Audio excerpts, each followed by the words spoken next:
안녕하세요. 최태웅입니다. 오늘은 T-로보틱스 뉴스와 전환사채 물량, 그리고 T-로보틱스의 로봇 사업 자체는 유망해 보이는데 재무제표를 보면 기초체력이 너무 걱정되어 보입니다. 따라서 재무제표도 한번 조목조목 살펴보고 적자 기업인데 기초체력은 어떠한지 확인해 보겠습니다.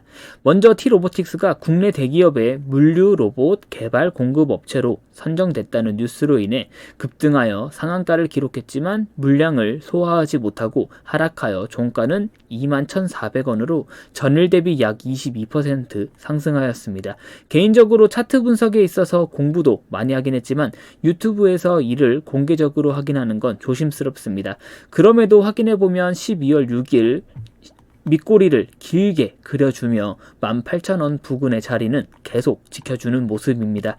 그리고 오늘 비록 윗꼬리를 그렸지만 700만 주 이상 거래량이 터지면서 장대 양봉으로 마무리해 차트 자체는 나쁘지 않습니다. 시간의 단일가 거래 확인해보면 마이너스 3.5% 기록하며 거래량도 약 20만 주 가깝게 나와줬습니다.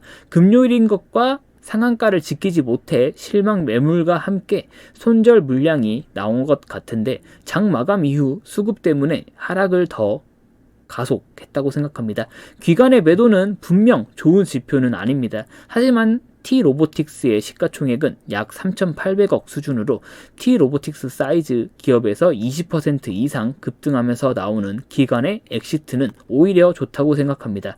어차피 오늘 매매를 진행하신 분들은 단기적인 접근으로 매수했을 것이고 상한가 부근에서 거래량이 많이 터져 종가 봤을 때 물리신 분들이 꽤 많을 것으로 생각됩니다. 걱정해야 될 것은 기간의 이탈이 아니라 당장 다음 거래에서 시간의 단일가 거래 물량 봤을 때 갭 하락으로 시작할 건 뻔하고 그 갭 하락을 장 초반에 얼마나 빠르게 소화를 할 수 있을지가 중요하다고 생각합니다.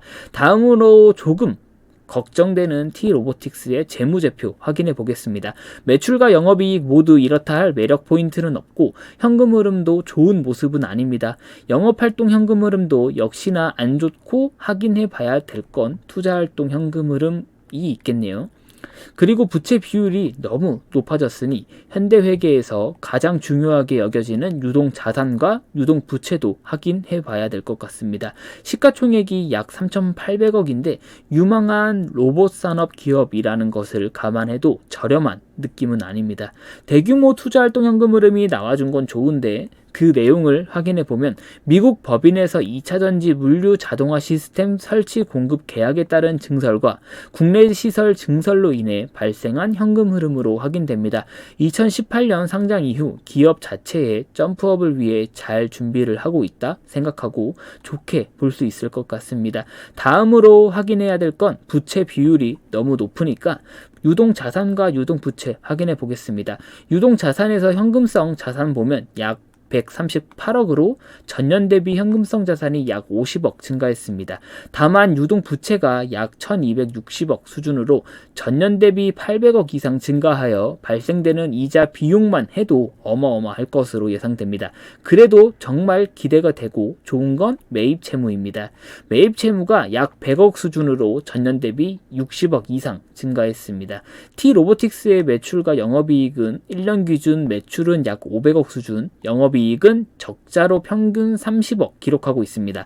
이 정도 사이즈의 기업에서 매입 채무의 증가는 고무적이라 할 수 있습니다. 좀 더 정확하게 확인하기 위해 전기말 대비 매입 채무 현황 확인해 보면 약 120억으로 전분기 대비로도 60억 이상 증가했습니다. 매입 채무는 매출을 발생시키기 위해 필연적으로 발생될 수밖에 없는 채무로 원자재, 원재료 등의 구입으로 인해 발생되는 채무입니다. 당일 급등을 하며 상한가를 기록했지만 고점의 물량을 소화하지 못해 고점 대비 하락한 T-로보틱스입니다. 걱정되었던 전환사채 물량도 이제 어느 정도 소화되었고 기관들은 단기적인 수익률과 거래량이 터져주는 날 엑시트한 것으로 확인됩니다. 공장 증설도 대규모로 잘 이루어졌으며 국내 대기업의 물류 로봇 개발 공급 업체로 선정되어 앞으로의 행보가 기대가 됩니다. 마지막으로 이런 뉴스들을 보면 몇십조, 몇백조 시장 등의 키워드로 개인 투자자 분들을 현혹하는데 조심하셔야 됩니다.